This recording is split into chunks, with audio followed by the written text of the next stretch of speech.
My dear friends, I would like to invite you to a small talk on the documentation on foreign trade. In this topic, we will see the different documents which are to be prescribed as well complied with in doing this foreign trade aspect. United Nations have given in its layout various documents which are to be adopted as per the international trade procedures.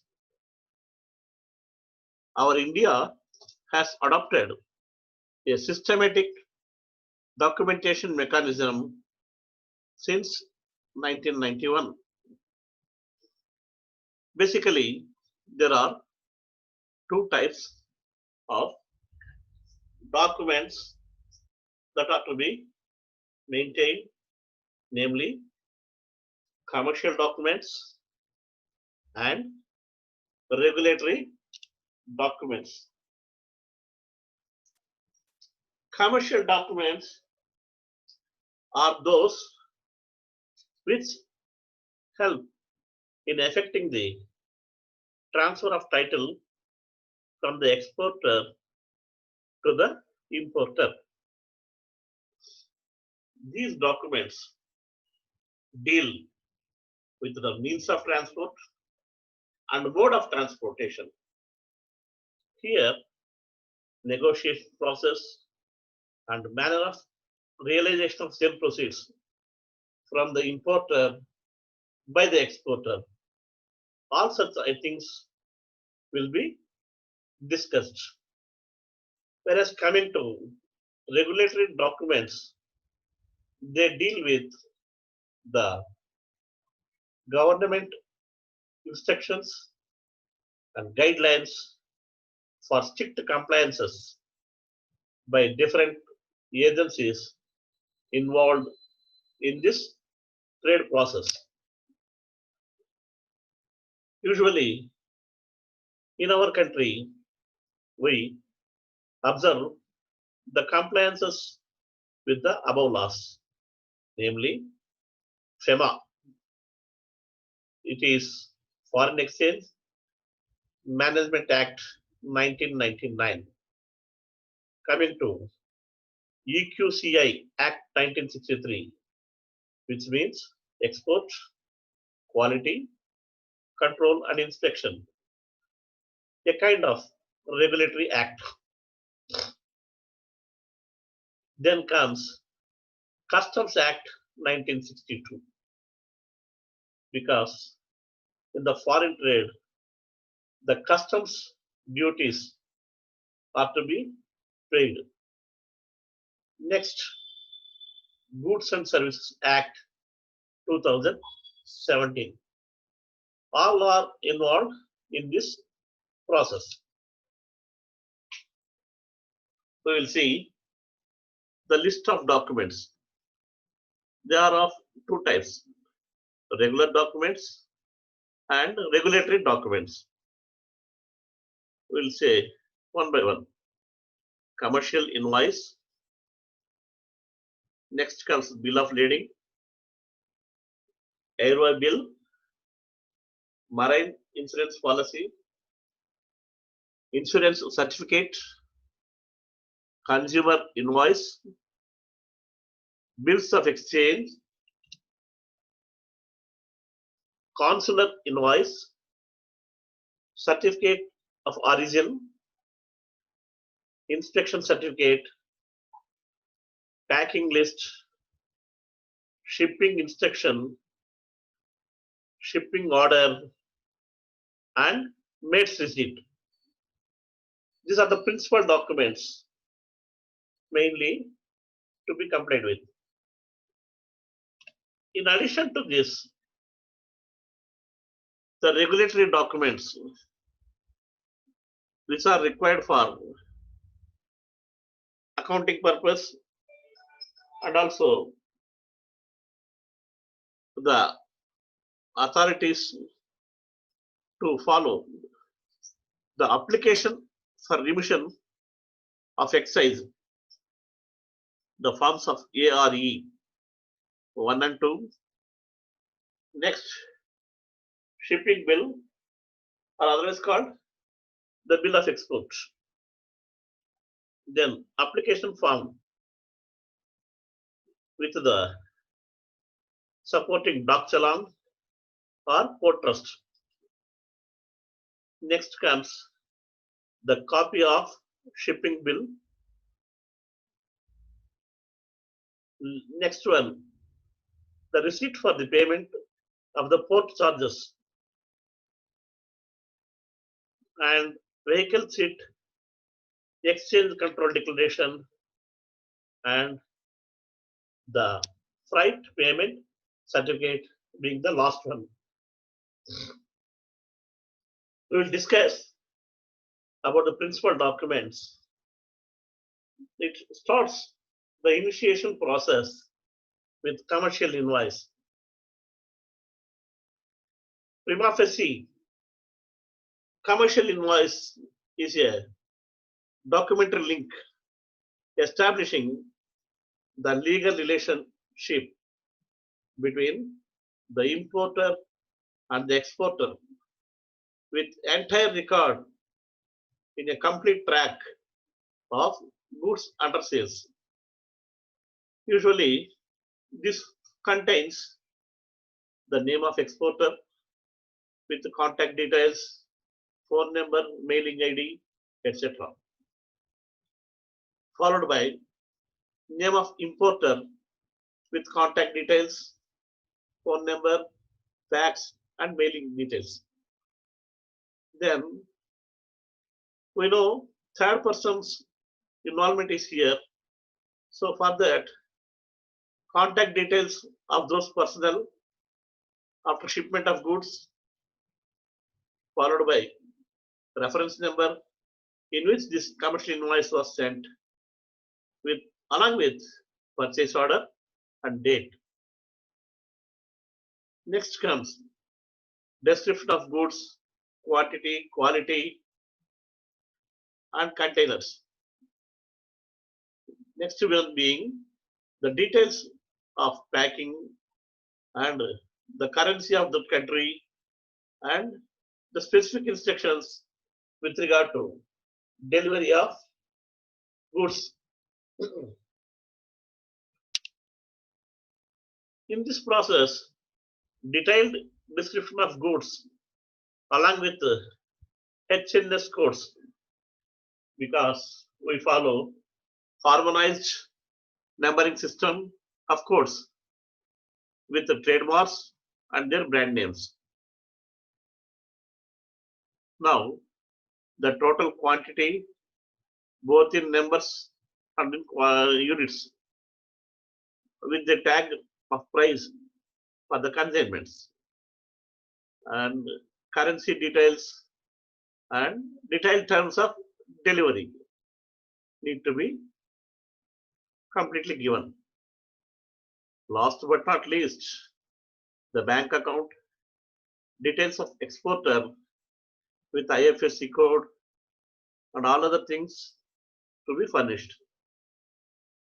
Moreover, a declaration from the country of origin of this trade needs to be given, along with the destination, transshipment details, and lastly, if we want to add anything more, any other valid information can also be furnished. Next comes bill of lading. You see, this is the document prepared by the shipping agency or the entrusted authority responsible for carriage of the goods. It is an official document. It basically represents the contract between the carrier for the shipment of goods between exporter and importer along with the place of origin and destination. Now this bill of lading will be serving as an acknowledgement or token from the shipping agency. Usually we'll have the following information. First one being name of the shipping carrier, the agency, and the details of consignee along with notifying party. Second one, details of the merchant vessel, which means the cargo ship along with the details of ports of lading and loading the cargo and discharge. Finally, the place of delivery of the cargo. Here, we have to bear in mind the consistency of goods shown in the invoice, such as weights, measures, shipping marks, and details of container numbers should match with physical stock on verification. So this needs to be checked. Next comes the details of payment of freight. Sometimes, if not paid in advance, this will be collected at the place of destination where due of freight paid stamp will be affixed. Next, the actual name of carrier, signature of the agent of that merchant vessel or named carrier will be mentioned. Sometimes in this transshipment of goods, it may take the support of airway also. Then we have to see the airway bill. In addition to bill of lading, the airway bill is issued by the carrier or its authorized agent, where the shipment involves air transport also. It is a bill issued by the airport carrier to the effect that the goods of such transport meant for transshipment for lifting by air, that is in the cargo. Now, a set of airway bill is sent along with the cargo for immediate reference or transit and also for customs clearance at the import station and also a copy at the destination port for the importer. This will have the details such as name of the shipper and consignee. Next, the airport of departure and the port of destination, along with the description of goods, which must tally or resemble with the things shown in the invoice. Any other weights, measures, or marks shown in other documents should also be tallied. Finally, the signature of the actual carrier or named agent with the due affixing of stamp and date and details of freight paid or due needs to be mentioned here. Next comes the insurance policy when the goods are being sent through shipment. Usually, the ships travel in oceans and they are subjected to so much of natural calamities and vagaries. So, with a view to provide a financial coverage, marine insurance policy is introduced and it is made mandatory, which will help in avoiding uncertainty and risk. And this is a must for the goods under shipment. This marine insurance policy denotes a relationship of contract where the insurance company indemnifies the insurer in the event of agreed marine losses, which are incidental to marine adventures. In this policy, normally we'll have the details like the name of the party for whom this policy is issued. Number two, the name of merchant vessel or details of the flight.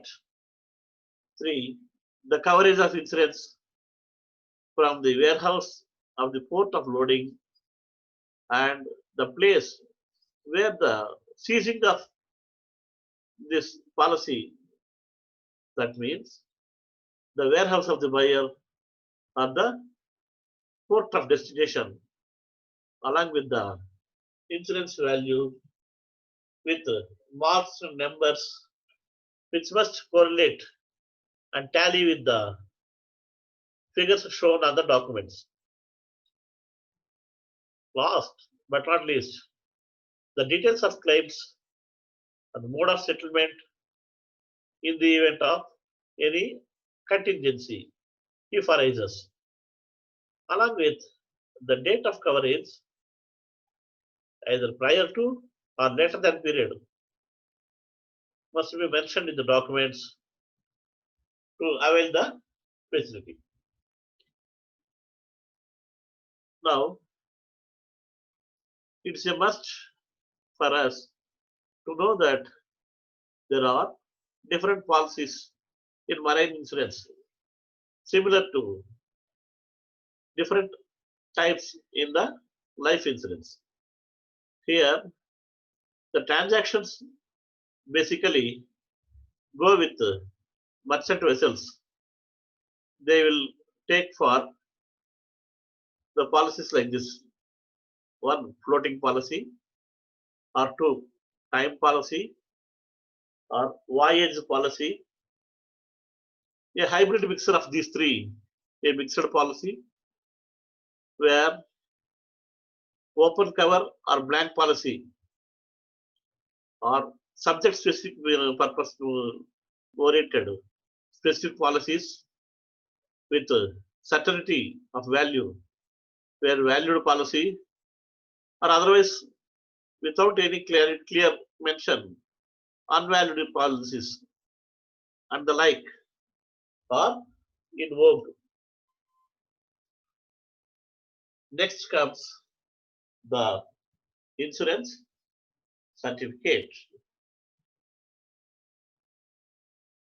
Basically, an insurance certificate is a document issued by the insurance company as to the coverage of policy with the terms and conditions.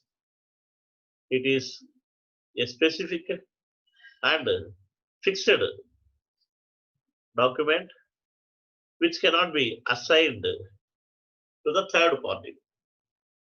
It indicates the date of effective coverage and ending. The details contained here are name and address of the insurer and insured with contact details, phone numbers, mailing address, etc. Second one being the value of the sum and the details of goods insured. Third one being the date of commencement of risk and validity of that certificate, all to be mentioned. Next, we will have the consumer invoice. It is a commercial instrument issued by the seller to the buyer. It contains the details of trading parties with the quantity of goods sold, date of shipment, means and also mode of transport, price, discounts, if any allowed, all will be shown. The details usually name and address of the shipper and consignee, then contact details like phone numbers and mailing addresses, third being terms of sale along with the description of goods will be mentioned. Next comes the harmonized numbering system codes for tariff purpose and country of origin, which means the place of origin. Next, number of units, its value, and total quantity. And coming to number of such packages, summing up the total weight with the due signatures of the parties with date and stamp. Finally, nominal value, where the goods do not have commercial value. Now, we will see the bills of exchange. As per the Indian Negotiable Instrument Act 1881, it is defined that bills of exchange as an instrument in writing with unconditional undertaking signed by the maker directing a certain person to pay the sum either on demand or after a fixed period to him or to his order. Because sometimes when he is not available, he may endorse it to somebody else. So his order will be held good. Usually, the parties to these bills of exchange are drawer, that is the maker of the bill, drawee, the person who signed, and payee, the person to whom the amount needs to be paid. Must be clearly given. Next comes the document giving details of goods which are under export shipment with manufactured or produced and the methods of process adopted in the country where it is originated. Merchandise details for the purpose of tariff all are to be mentioned. This is to be produced to the customs authorities of the importing country. This certificate is issued by the Chamber of Commerce or trade associations or the body of persons dealing with that, with the counter signatures of the consular of the country to which the goods are to be imported or destined. Here, next comes the certificate of origin. It is a certificate giving the details where from it is originated, like legal name or address of exporter, producer's details with name, address, phone number, fax number, mailing ID. Next, importer's name, address, phone, or other contact details. Next, description of goods, sometimes where the claim of preferential tariff is prevailing. Then, harmonized numbering systems of codes for levy of tax or tariffs, and date and number of invoice, the country of origin, date of signature, the criteria, etc. to be written. Finally, name of the authorized signatory with signatures and declaration by the exporter with regard to the declaration made and affirmation in the manner of veracity of statements with the signature and date duly stamped needs to be affixed. Next, we'll have a look at the consular invoice. Consular invoice is a document prepared and in a printed form and with the exporter, and it should be submitted to the Council of Importing Country, who is located in the consulate office of exporting nation. It is like a certificate brought to the notice of the consular. Basically, this helps to control the goods import regulations since it is a document signed by the consulate and builds the trust and faith between the importer and exporters. Basically, they reside in two different locations.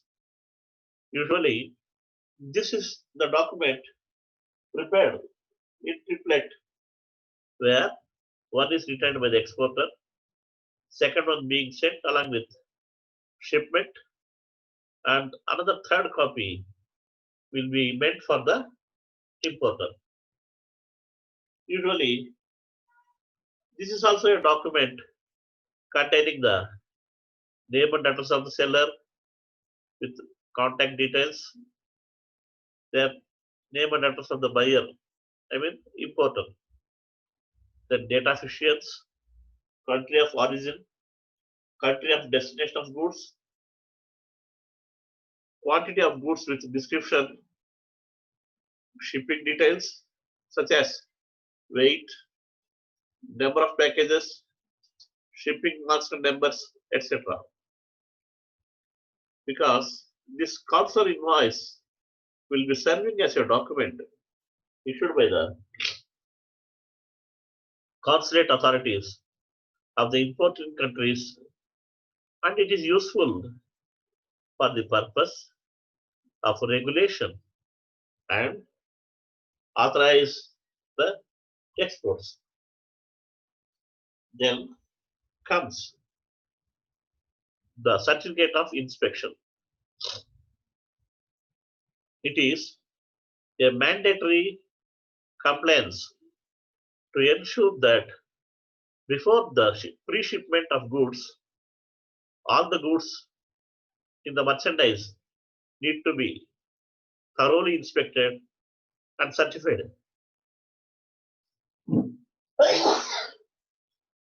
to the effect that the goods are in good condition, especially in case of shipment of perishable goods like fish, fisheries, dairy products, meat, and honey, where the goods are subjected to perishable nature. This will be done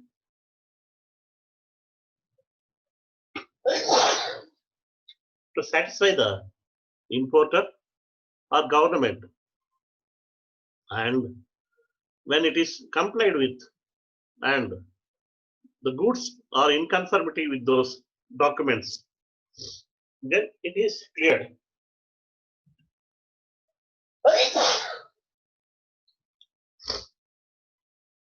A certificate of inspection will have the following contents: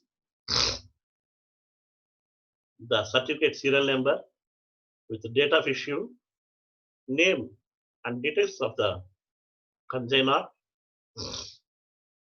name of the consignee with details of address, phone numbers, etc. Then details about the place of origin, that is the port and the country. Next comes the place of reaching destination, port and the country, along with means or mode of transport, details of shipment, and signature by the competent authority, along with date stamp, needs to be affixed. Finally, the packing list. It is also known as bill of parcel, which is issued by the exporter with the details. This can be verified with the quantity, number of boxes, packages, weighment, etc. Especially, this can be used by the freight forwarder to issue the bill of lading, and custom authorities also will check the goods and accordingly impose the levy of customs duty. This is to be enclosed and it must be kept in a secured waterproof sachet and duly marked in a window envelope. Next comes the shipping instruction. It contains any special instructions or the special way of dealing or handling the goods which are under shipment, like cautions with handle with care, top side, bottom, etc. can be instruction given. Here, the things which are to be kept under cold storage or which needs to be maintained can also be mentioned. All these are made with a view to ensure safe and secured transportation during shipment. Next comes the shipping order. It is similar to letter of intent by the exporter for the shipment of goods from place of origin to the place of destination, and the consent of the parties will also be involved here.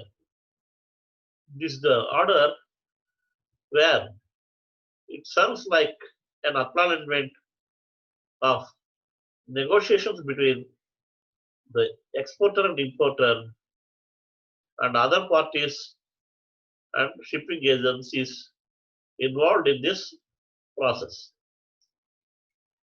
Next comes maid's receipt. The contents of this maid's receipt will be as follows: name and logo of the shipping company or line. Then next, name and address of the supplier, name and number of vessels, port of loading, port or place of delivery, marks and container number, where the total number of containers and packages, clear description of goods, container status and seal numbers, then specifically tear weight, net weight, and space occupied in cubic meters. Finally, packing and container description along with shipping bill and number with the due date and signatures or other initials affixed by the officer or other chief authorities will be mentioned here. These are all the principal documents. Next comes the regulatory documents, where we once again revise the ARU forms 1 and 2. These are the applications for remission of excise if those goods under shipment are listed therein. Then shipping bill or bill of export.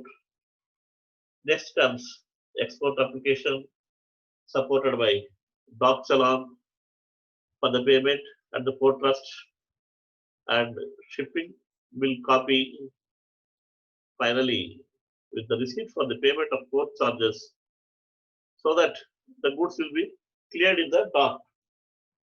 Vehicle sheet of the exchange control declaration, freight payment certificate, all these are to be complied with.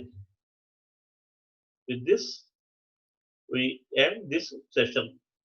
Thank you, one and all.